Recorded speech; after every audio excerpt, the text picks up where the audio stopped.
Olá pessoal, eu sou o Rodrigo Terra, estou aqui representando a Fast Company Brasil e a Fundação Dom Cabral na série de webcasts, podcasts, como a gente quiser chamar, o SG na Sala do Conselho. Estou aqui hoje num papo que eu ouvi pelos corredores, o Beto falando, e fiquei ouvindo ali do lado, stalkeando ali o que você estava falando com a Ana ontem. Falei, cara, eu preciso falar com ele. Então, Beto, muito prazer, muito obrigado. E quem é o Beto? Bom, que é o Beto Bahia. Eu comecei minha carreira como empreendedor aos 17, me dedico aos últimos 14 anos ao segmento de transporte, logística e pós-consumo, né? E como isso começou? Quando a gente tem a disruptura histórica do varejo, né? E o que é a disruptura histórica do varejo? É quando realmente o pessoal começa a comprar através da terceira mão, que é o smartphone, né? Então, quer dizer, isso provoca, talvez, o maior impacto de forma de consumo que a gente já viveu, né? E quando eu comecei a analisar isso, eu comecei a perceber uma tremenda de uma oportunidade, né? Uma oportunidade de negócio. E eu ficava muito... Como a gente puxa muito pelo perfil de consumo da América do Norte, né? E aqui a gente tem um delay, hoje a gente já está falando de um delay de 2 anos, né? E vem diminuindo, né? Ou seja, se você começa a aprender o que está sendo... Começa a aprender, não, né? Essa não seria essa palavra. Mas se você começa a entender um pouco como o consumidor está se movendo, para onde ele está se movendo, de que forma ele está se movendo, e se você conseguir se planejar e se preparar para isso, você provavelmente vai conseguir estar um pouco à frente da concorrência. Então me incomodava muito o prazo com que nós, na época, recebíamos o que nós comprávamos online, né? Então, a gente lembra que quando a gente começou a fazer compra online no Brasil, a gente estava extremamente contente, que era basicamente... Primeiro a gente vem o que a gente chama de linha branca, geladeira, etc., fogão, etc. Depois muito puxado por eletrônico, porque também ninguém quer sair da loja com eletrônico, aquela coisa toda. Mas você ficava contente de receber com 15 dias, 11 dias, 8 dias. E eu falava, não, isso não pode. E aí eu ia bater nos grandes embarcadores, ou seja, aqueles que são os donos do produto, os magazines, né? E eu falava, pessoal, a gente precisa diminuir prazo, né? Mas diminuir prazo significa custo, etc.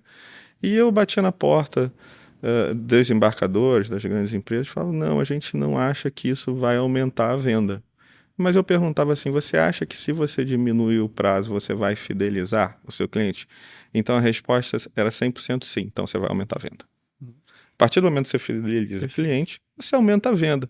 Então eu comecei, através dessa comunicação, falar como se fosse um mantra. Você acredita no prazo? Não, você acredita em fidelizar. E a partir daí, através da minha primeira startup, quando eu já comecei a entrar no mundo de startup e etc., eu falei assim, então vamos fazer um programa, não é? Para a gente ter uma estrutura logística, uma malha logística, para a gente entrar dentro do centro urbano. Mas a lógica disso, para mim, sempre foi pensando primeiro no S do ESG, no social, né? Como é que a gente potencializa isso e quais são os benefícios que a gente traz em termos de mobilidade urbana, né? E como a gente faz a inclusão diferente de um conceito de uberização, né? Ou seja, em vez da gente... a nossa proposta sempre foi que a gente trouxesse os motoristas parceiros, né? E que a gente conseguisse dar previsibilidade de renda, né? Então, e principalmente, a gente ensinar, tentar passar um pouco para eles de como eles... como eu gosto de falar... da questão das finanças, né? Olha, se você receber tanto e você andar tantos quilômetros, tá? Dentro de um período X de horas, dentro desse raio, você vai emitir menos CO2, vai sobrar mais dinheiro no seu bolso, tá? E principalmente, que para mim é muito importante, você vai ter uma qualidade de vida melhor, porque você vai ter mais tempo para cuidar da sua saúde, principalmente estar com a sua família e acompanhar as novas gerações, né? E a partir disso a gente começa a entrar nesse mundo. Então, quando a gente tem a Terceira Guerra Mundial, a Covid chega, né, que pegou todo mundo de surpresa, acelera todo o processo natural, o processo de e-commerce acelerou, isso é indiscutível, né?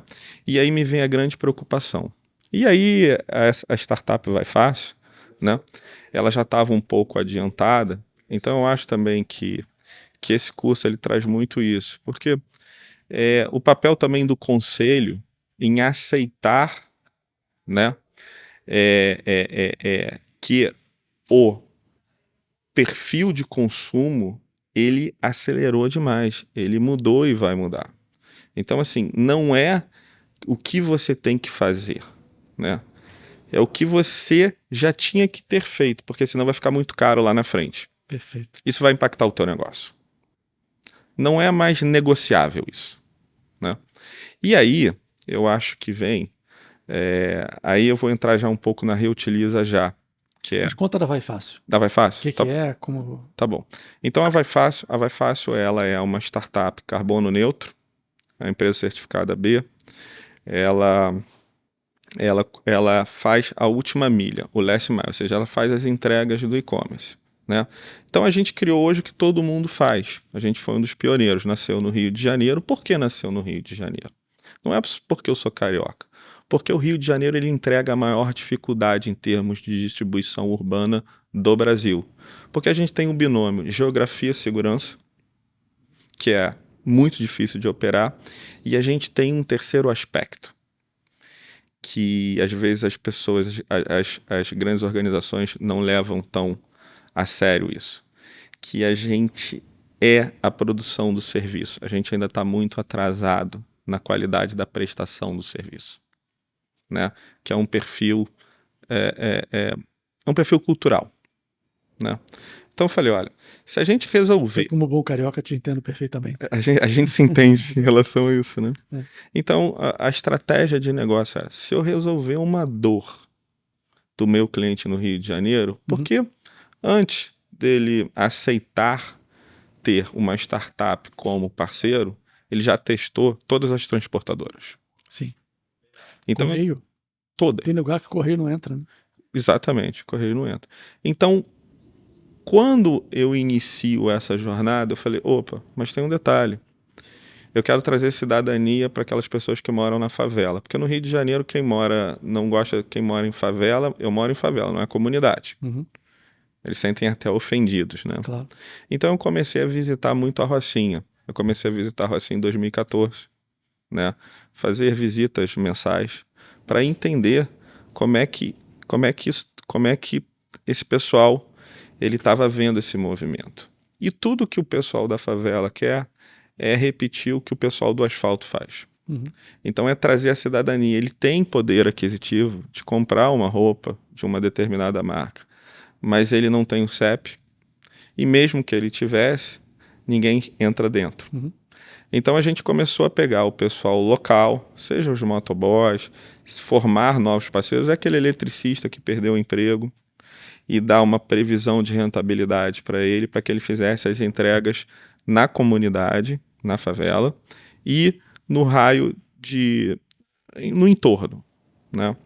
Então foi assim que a gente vendeu, por assim dizer, a Vai Fácil na Feira Intermodal em 2018, em São Paulo. E todo mundo falou, mas você entrega em favela? Você tem hubs dentro dos centros urbanos? Eu falei, sim.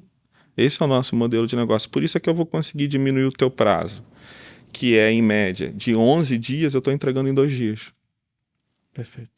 E, principalmente, porque através dali também aumentava, a gente cobrava mais, ou seja, aumentava a nossa margem. Se eu tenho uma margem maior, eu torno a minha cadeia mais sustentável, porque eu acho que a sustentabilidade tem que iniciar na relação com fornecedores e parceiros.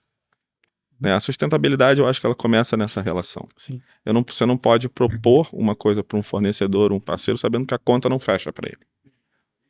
Então, a partir daí, a gente inicia com 2 clientes, né, líderes dos setores. No momento, a gente mostrou que a gente fez a diferença para eles.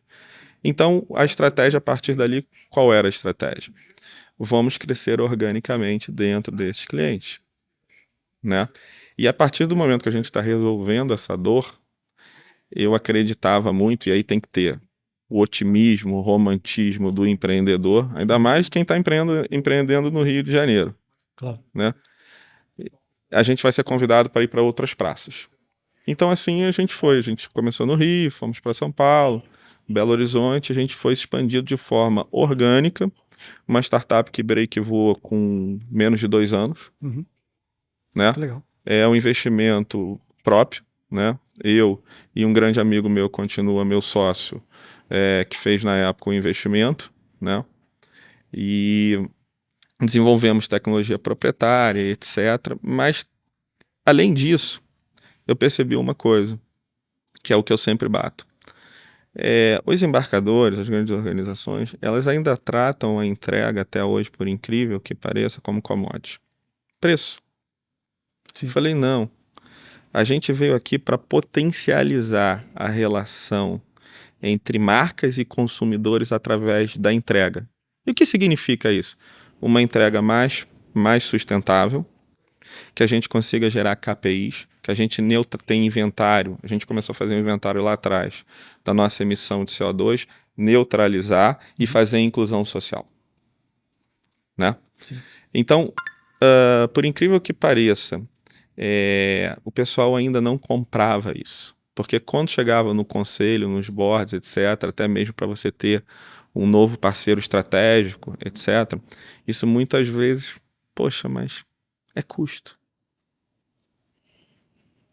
No final da linha, é custo. E tem alguém que eu já trabalho também. Hã?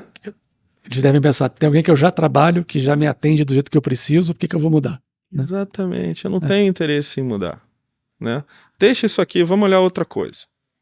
Mas é o que começa a acontecer? O e-commerce começa a crescer, crescer, crescer, crescer, crescer, crescer, crescer. E o patinho feio da entrega começa a virar uma parte muito importante dentro da empresa.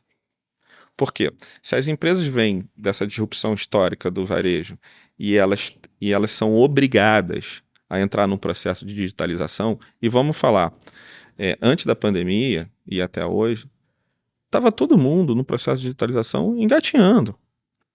Então, assim, foi um desafio de você fazer uma imersão, quer dizer, você fazer um processo de digitalização em um ano que levaria 10.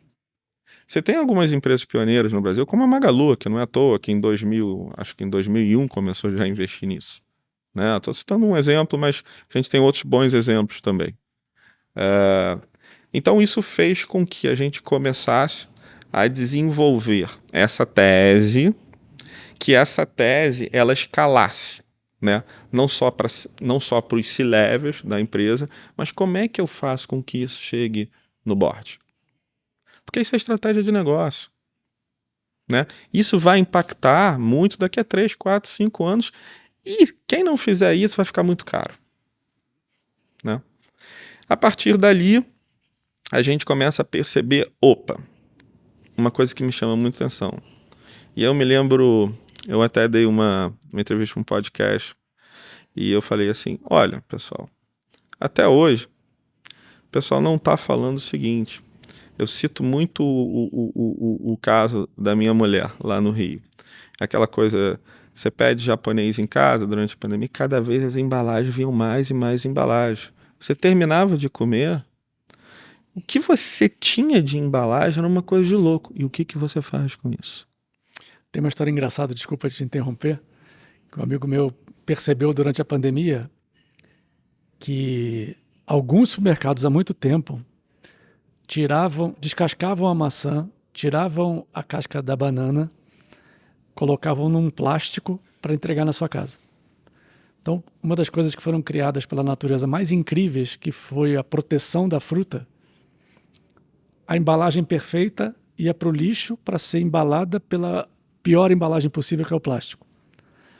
Então, a sua acumulação de caixas de delivery provavelmente também foi por isso, né? Sim, sem dúvida, sem dúvida. E era um tema é um tema preocupante. A gente ainda não sabe como lidar em escala com isso. Uhum. Por isso é que também ainda é um tema que, olha, não vamos falar nisso agora não. Deixa isso para depois. Primeiro que eu não sei nem como falar. Eu não sei nem como abordar.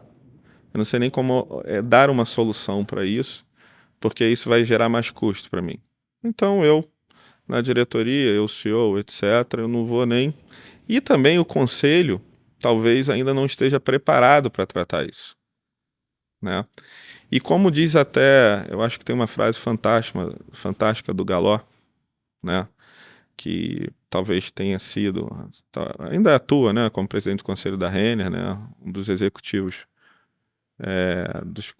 do qual eu sou fã, que ele fala assim: se você é melhor que a concorrência, você tem que ter mais margem, Uhum. né? Você tem que saber cobrar por isso, né? Claro. E o pessoal não falava nisso. Então eu falei: olha, isso me preocupa demais. Nós na Vafácil começamos a criar a logística reversa de coleta de programas de coleta de matéria-prima reciclável, Uhum. né? Esse foi o começo. Só que isso era pouco, né? E daí eu começava, entrando ainda no mundo do e-commerce, tá? Uhum. Eu começava a visitar todos os centros de logística no Brasil. Todas as grandes empresas que lá estavam. Eu não consegui ver ninguém com um programa que tangibilizasse o que estava acontecendo com os descartes. Basicamente eu contrato uma empresa, um caminhão vai lá, coleta, e ele está me dizendo que ele vai dar a destinação correta. Mas eu não sei o que está acontecendo. Eu falava assim, mas vocês não acompanham isso, vocês não têm nenhuma métrica, vocês não estão medindo isso ainda. Eu acho que o pessoal lá da operação deve saber como é que faz. Delegou, né? A resposta é sempre essa. Sim. Eu acho que o pessoal, eu tô falando de C-level, tá? Uhum. Eu acho que o pessoal lá deve saber o que está acontecendo. Aí eu conversava com o pessoal, seja o gerente de operações, etc. Uhum. Tem uma empresa que coleta aqui.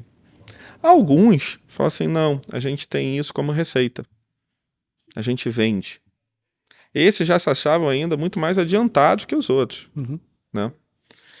E eu vi uma grande oportunidade nos galpões de logística, porque cresceram demais, né? Pré-pandemia já estava crescendo bastante, pandemia cresceu bastante, etc, etc, etc.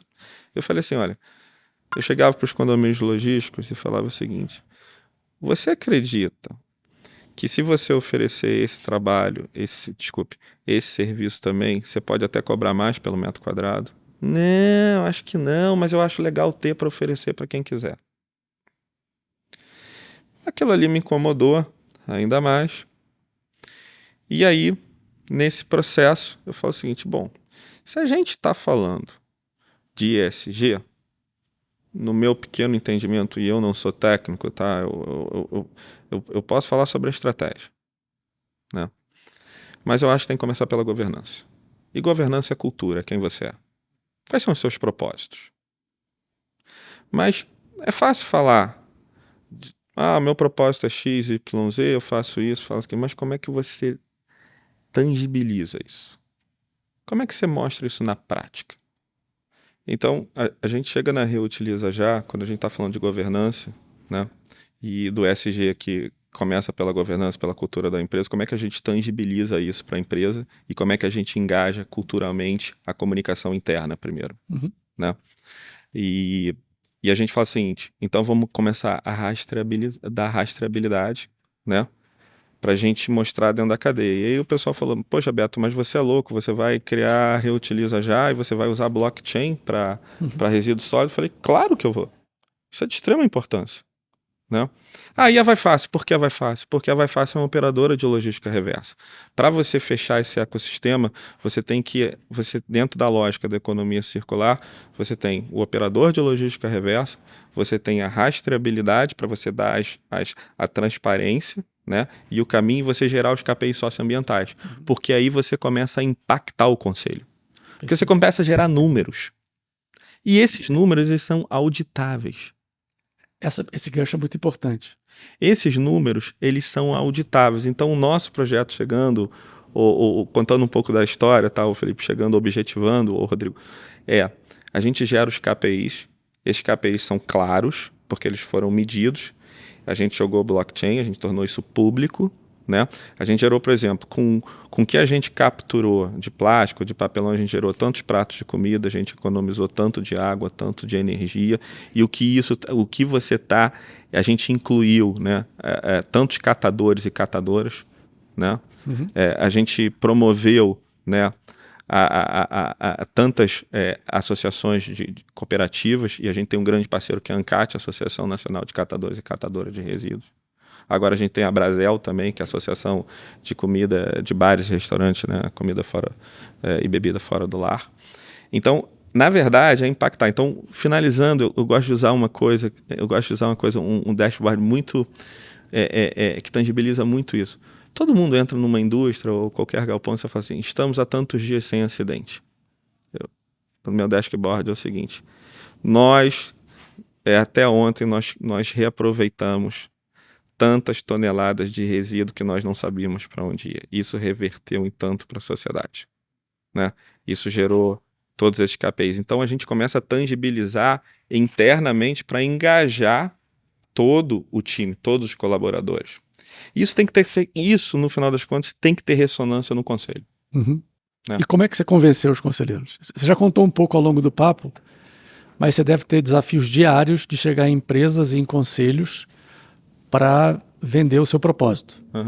Como é essa abordagem, né? Que você já fez algumas vezes e tem tido sucesso nas várias vezes que você fez? Olha, essa pergunta é fundamental. É diário, é todo dia eu me convenço que eu tenho que tentar. Perfeito. Todo dia é um dia novo. E ter a consciência de que eu ainda não consegui nada. E que talvez ter essa humildade, né, de que tem um processo também que está iniciando agora, né? Então todo dia a gente repetir a mesma coisa, é um mantra de todo dia eu repito as mesmas coisas. E o bom disso é que eu não me canso, eu todo dia repito a mesma coisa. Eu todo dia tento falar com as mesmas pessoas em relação a isso. Crença e propósito. Propósito. Que legal. Vamos caminhando para o final aqui, Beto. Primeiro, a gente se conheceu no corredor e eu acho que a gente está sentado aqui e ter fluído tão bem. O papo prova que fazer de repente faz diferença também. E você tem que estar atento às coisas para poder propagar as coisas. Uma pergunta que a gente faz é assim, quem é você na fila do ESG? Quem sou eu na fila do ESG? Eu acho que me considero um curioso com uma resiliência enorme para aprender. Perfeito. Bom, muito obrigado. Desculpa, por favor. Eu só queria... Teve um fato que eu acho que é legal a gente trazer, que isso é muito importante. O Rock in Rio, né? O grupo Rock in Rio. Esse foi o nosso maior apoiador da causa da Reutiliza Já. Porque está no core deles sustentabilidade. Então nós fizemos toda a rastreabilidade do último Rock in Rio. Foram aproximadamente 250 toneladas que a gente conseguiu rastrear, capturar.